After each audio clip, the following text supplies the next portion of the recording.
Distinct Kingdom Media, and today we have a very, very, very special guest. I'm so excited to have her here that I almost want to say her name for her, but I'm not going to break the rules. I'm not going to break the rules today. For the people that don't know you, that have never seen you before, can you tell us just a little bit about who you are, ma'am?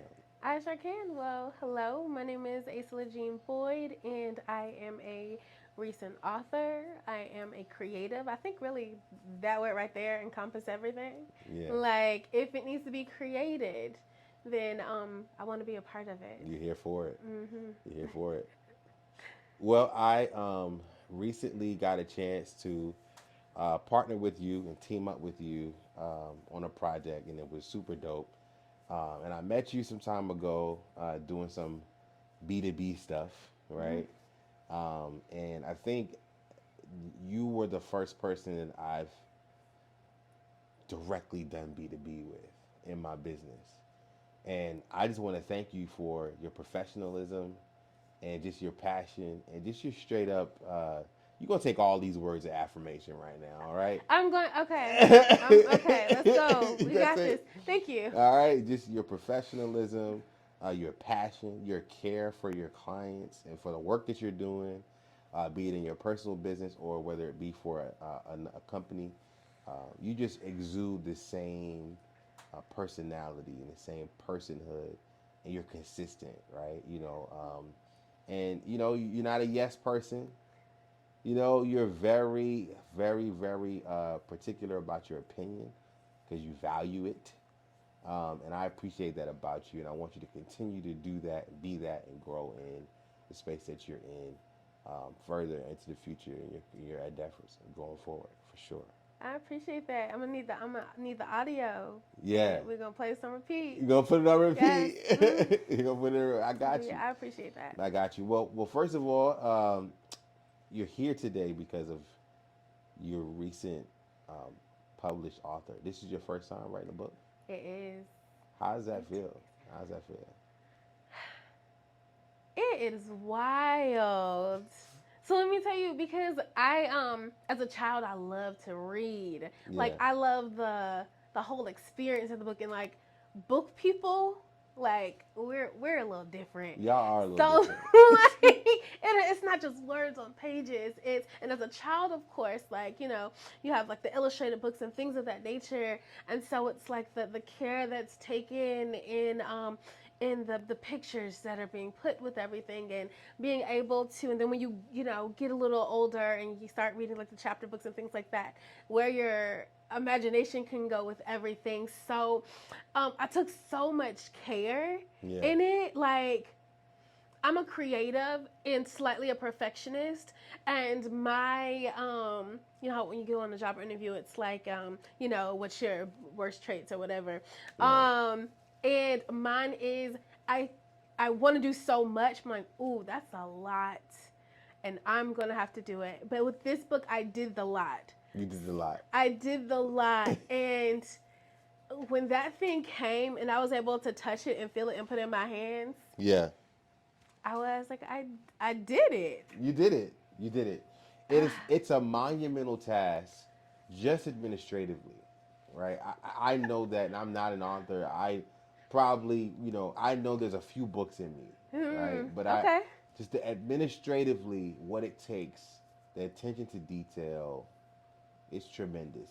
It's tremendous. And so people like me, I'm kind of like I was a C student, but Okay. I knew that I wanted to get out of school really Same. quickly. Same. Right? Creative I student. would rather pay you to do it than do it myself, even though I know how to do it.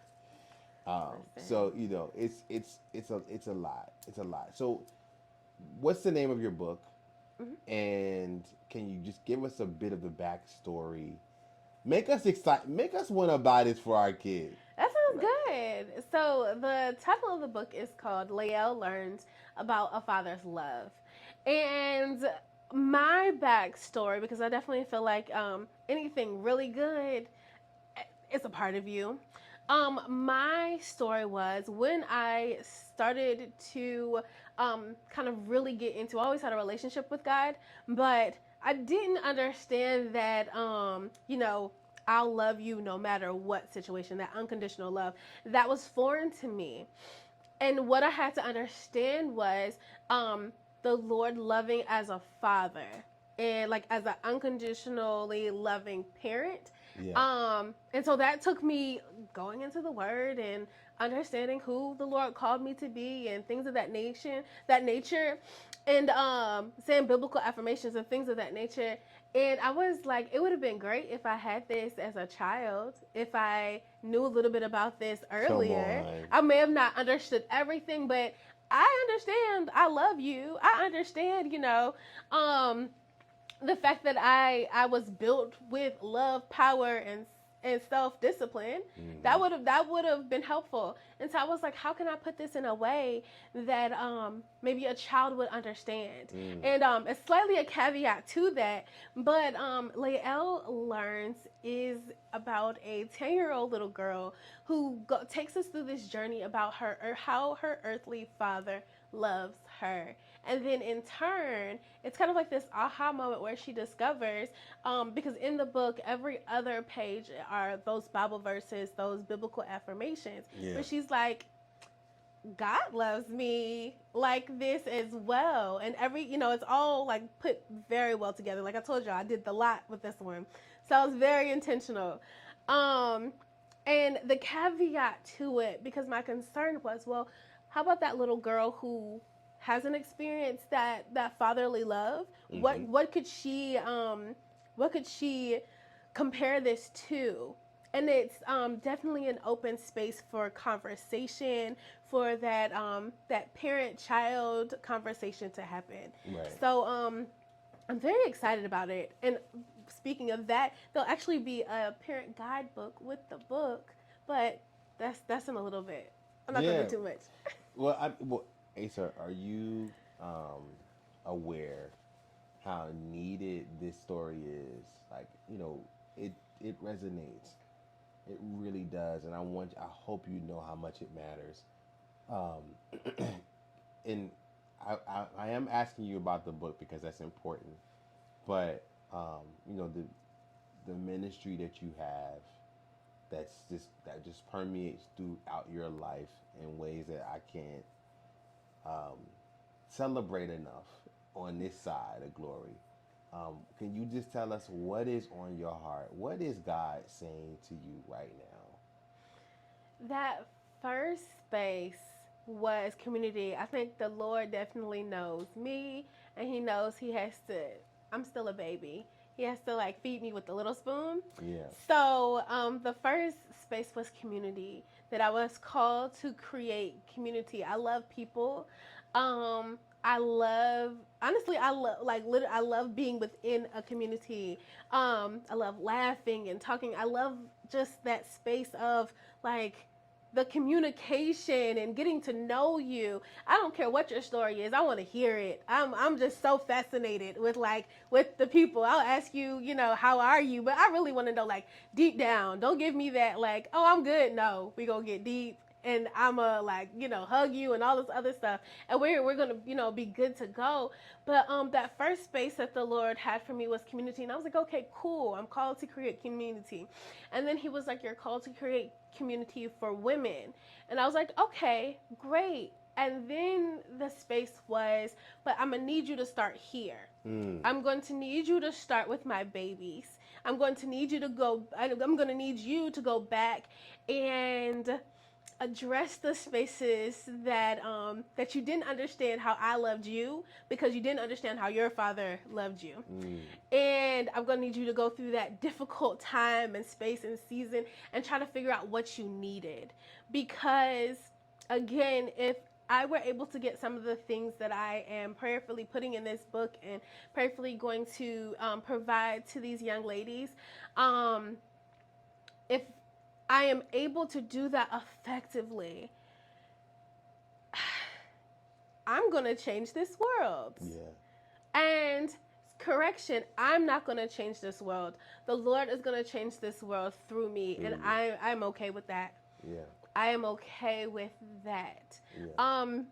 Because I just want to skip that step of confusion and worthiness, trying to figure out if you're worthy enough, and all this. There's so many adjectives to explain it, but I want to be able to help these young women understand that they're not only enough, they're more than enough because they were created that way. Before they were even sent here, before anyone you know, uh, intentionally or unintentionally caused them to doubt themselves or belittle themselves, that they were created as more than enough simply because the Father created them that way. Yeah, yeah, and that that's so good. It's so good. It's important because when you think about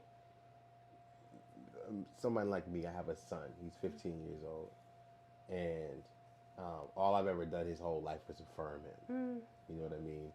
And I think about all the daughters, all the females and the women that I know in my life, and their relationship to their father, right? And how important it is. Because I remember at some point in my life, I was like, well, maybe if I had a daughter, I wouldn't have to play her so close because her mom can do that, right? Mm-hmm. And it's so important. I've learned that you guys need us. Y'all just need us to just y'all need daddy's love, man. Yes. It if it's if not more than boys need daddy's love, it's just the exact same. Legit. It really is. And so like I really appreciate you taking the time out to focus on this. But I guess my question to you would be, do you think that it's accurate when we say um, we know who a woman is or who a daughter is based on or how basically how to treat a woman and how to be with a woman, and you can kind of know about her through the relationship that she has or does not have with her father. Do you think that's an accurate thing? I definitely believe that's a point in a very complex diagram. Right. It's Um, so many different webs in that. like because I want to, and I'll put it this way: how she accepts the love that you give is directly based on the love and the relationship that she has with her father. Because the thing, you could do your best, you could do your best, and I will speak in regards to my own, on my own situation. You can, and it's so, like, we'll go there. It's Yeah. so complex because, let's say, the first relationship kind of categorized was kind of that space of how she felt loved by her father. And, Yeah. well, I'll extend it, the men in her life. Okay, cool. Wasn't that great? But the unfortunate things, how she was treated, how she allowed herself to be treated, and things of that nature, guess what? Now she's taking that on to the next relationship. So now we have the daddy issues or the whatever issues, plus the issues that she picked up here, and now she's going to this other space, and she's confused. Now, prayerfully, somewhere in there, or that beautifully patient man, shout out to my husband, it's like, oh, okay. And of course, her own self-work and her understanding, and coming into relationship with herself and with God and things of that nature, she blooms. she Yeah. she's got it, she's good. But yes, how she accepts your love is a direct space of her father. And Yeah. that's it's so unfortunate, because it's like that, because it's not even small, it's not small. Right. I mean, Like, it's not. You, you think only.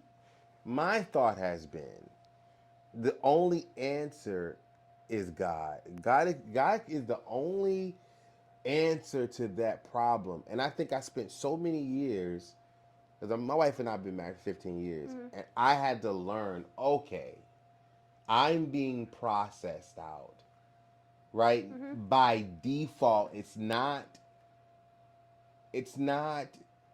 something that she's intentionally doing. It's just the way her wiring and her thinking. So I've had to learn how to love around mm-hmm, the mound within, so to speak, Yeah. that's there. You know, like you kind of want to.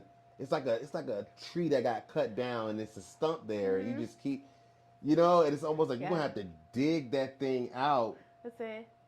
And you know. don't be a man with good wherewithal and like, yo, I see, I if I could just do this to this, and she's no, like you no, you got to do this and this and da da da da, turn around 5 times and then I got it.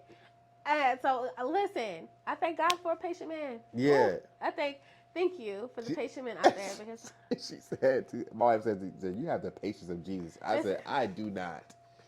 I do, it's like I do not, but I have to learn how to be that way because love is kind, right? Love is mhm patient and all of these things. And so, and I ask you that because I know that there is hope. Like you would think that there's some kind of remedy, man, like something that we can do to help. Because I mean, I don't even know what the numbers are, but especially in our community, because I think that what statistics say, 1 out of every 4 black women will ever be married. interesting. And then y'all outnumber us so tremendously.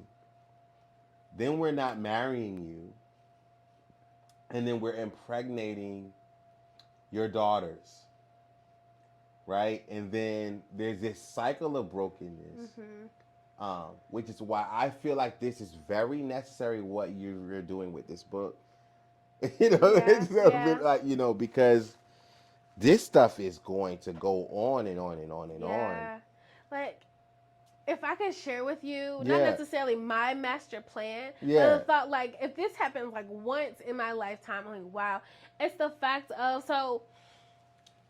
Not to toot my own horn, has nothing to do. But women, toot, toot, my no, friend. but women are like women are powerful. Yeah, girls rule the world, etc. So forth. We do. Let me explain. Talk to There's me. a space of number one. We are the nurturers. So those babies, those girls, and those boys, who's raising them, like actually imparting in the ones that the children listen to, etc. and so forth, and they're just there and they know that mom loves them and this that, and the third. It's the women, and think about a young man. Yes, the father in that young man's life being able to impart as well. But think about a young man whose mother is understands that she is loved and by her husband, by her father, things of that nature. Understands all those things and can impart into that young man the beauty of that, Right. who he is, who he's supposed to be, who he is destined to be, and who he is called to be, and that man being the one to join with a woman and have children, and now he's the father of that little girl Right. who is who's unstoppable, who is setting herself that I'm amazing. Why? Because my daddy said I am.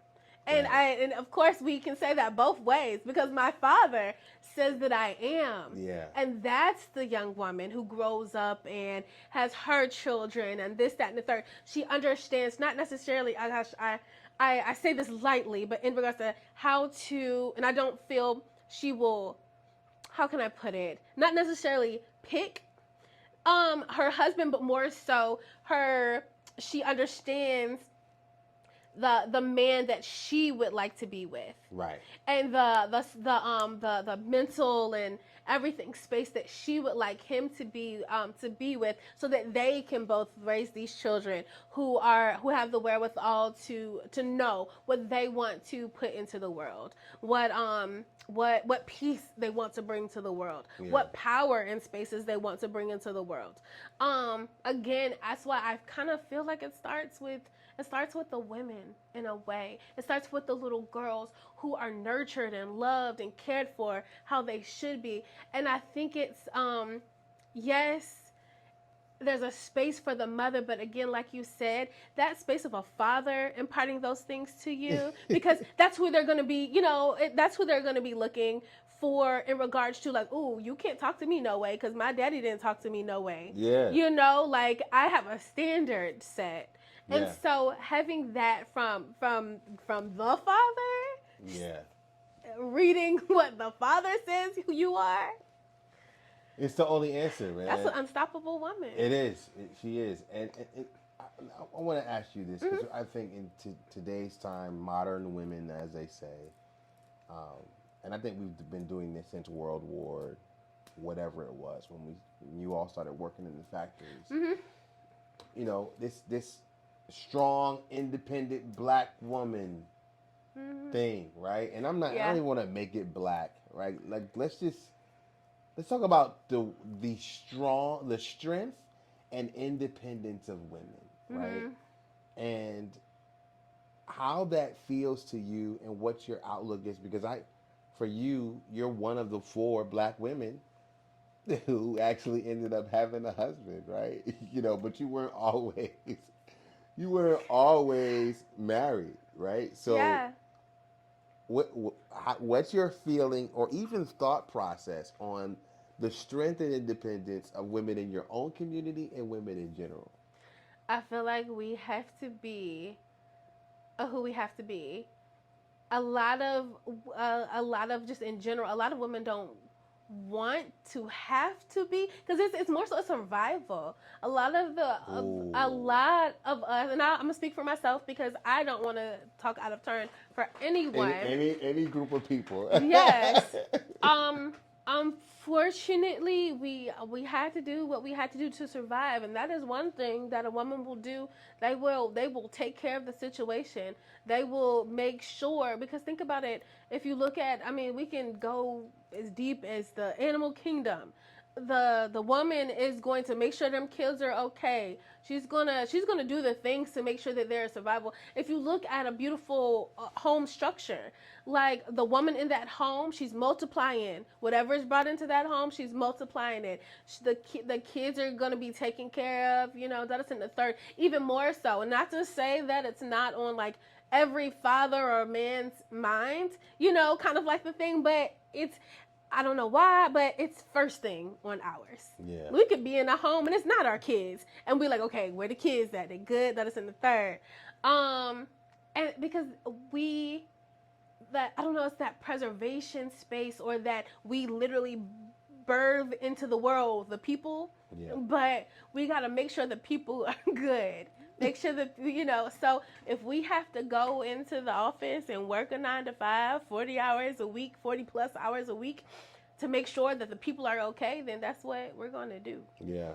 Yeah. And if we have to do that independently, then that's what we're going to do. That's what we're gonna do. We're gonna get it done, Mm, regardless of whether you show up and do it or not, sir. exactly. That's just it, sir. Exactly.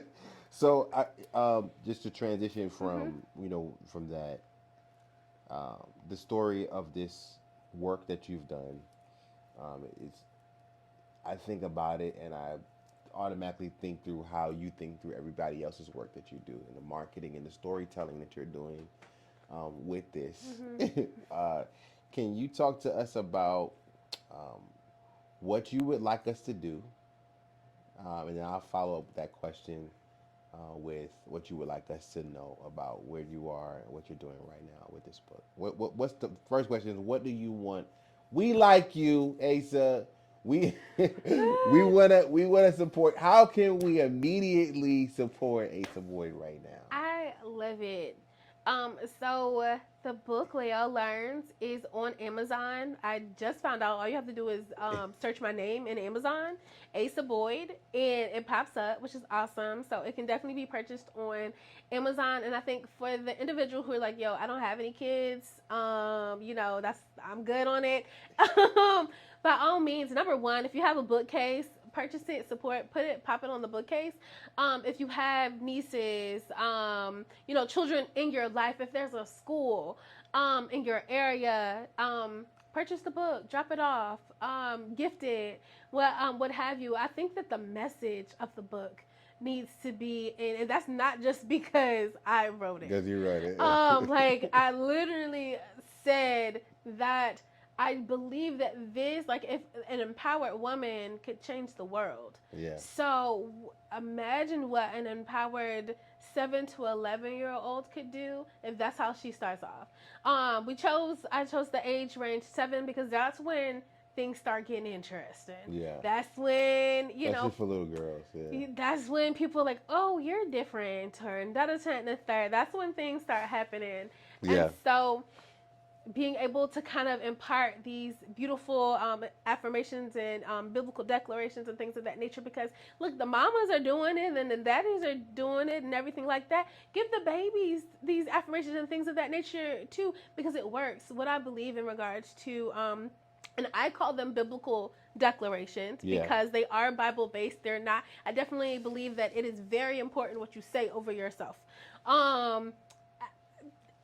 Do what you want, but an affirmation of I'm gonna be a millionaire is not necessarily what I would go for, but I know that the Lord wrote specific things that say the exact same thing for me, and I'm going to align with that. And I feel like so this carnal body of ours, it's just trying to survive in these days and times on this earth. Yeah. But there's a space in us, the spirit and the soul, who desires desperately to be in alignment with God and with what God has to say. Yeah. And legitimately speaking these words of life, these speaking these and breathing these words of life into you, literally all it's doing is realigning you with the maker that made you. It's just realigning and getting your body in line with this is what you're supposed to do. You were supposed to go in and take the territory and everything like that. So on a consistent basis, saying these things reminds you, oh, I don't need to be down, and I don't need to be I don't want to say necessarily lazy, but I don't need to be not a participant in my life. Right. I am made for more. I am built for more. So today I'm going to conquer this 24 that I have before me. Why? Because that's why I was put here. I was made to praise and worship God and conquer the things that He has set for me, because my life is valuable. It was not a mistake that you're here. It was not a mistake that you're here. My God doesn't do anything by chance. Come on. You were created here for a purpose. You were created here to change the world, change the day. And the thing about it is, you have to get in line with that thing. You have to get in alignment with, oh, I'm here not per chance. I'm here to set the world on fire. Yeah, man. Yeah. Well, you told us what you want us to do. Yes. We've talked about what you're doing with this work that you've done. Mm-hmm. Before you let us go, can you tell us what you want us to know? I would like you to know, gosh, I kind of think I already did. You did. Really did. You really did. And I was about to say, you know what? I don't know why I'm even asking you this question, but you answered both of the questions, Cha, in one jam session. But what we can, I guess, really in that part of it. Yeah, go ahead. What can be done is you can reach out. You could reach out to Thinking Kingdom. Yes. I actually created, because I think people don't know where to start, I created or rather, because I didn't write the Bible, I compiled biblical affirmations. Yeah. And I put them in this beautiful book, if I may say so myself, this beautiful ebook. And I want to give it to the people. Like, I want the people to have it in their hands so that they can begin aligning themselves with, number one, the Word of God and what God says about them, so that they can begin conquering the world. Where can I get that? I'm gonna send it to you so you can give it to the people, or they can get in contact with you saying that they want it, and I can just email it out. You can email it out. Mm-hmm. Man, them affirmations, man, they mean something. Definitely. Gotta fight that negative self-talk tremendously. Man, Asa, thank you so much for doing this and taking the time out to be here. Peace and grace to everybody that's checking in on Instagram, on YouTube, on Facebook, everyone in the comments, everyone not in the comments, to the people in the back. I want to say something to you while Ace is here. To the people in the back Mm. that sees this content and don't know anything about it, don't say anything, don't like it, or anything like that, I love you. They're I'm still in the doing room. this for you, Mm-hmm. for the people in the back. Okay? Like, I really want people to come here and talk about Jesus with me. You know, that's what I really want people to do. But you know, sometimes you just gotta be wise as a serpent, harmless as a Mm-hmm. dove, and fight for the to win the souls. That fight for the one, right? Leave the 99 and come back for the one. And that's what we do here at Thinking Kingdom Media. If you are a music artist, a business owner, if you're anybody that's doing anything that's of value, that's going to edify the people, lift people up, build people up, I want to help you create content. Okay, my name is Darius Dior. This is Thinking Kingdom Media. You have just gotten to be engaged with the conversation between me and Asa Boyd. Please go check out her children's book. It's her first. It's your first one, right? Yes. Yep. It's her first one. Please support her. The affirmations book. Please let me know. She is going to let me know and send me the information to link you to what we're discussing right now. If you want it, please reach out to me in my DMs. Call me as well, or email me. It'll be thinkingkingdom@gmail.com or 929-210-2173. Asa, thank you. Definitely. I appreciate you. Thank you. No doubt. Peace and grace.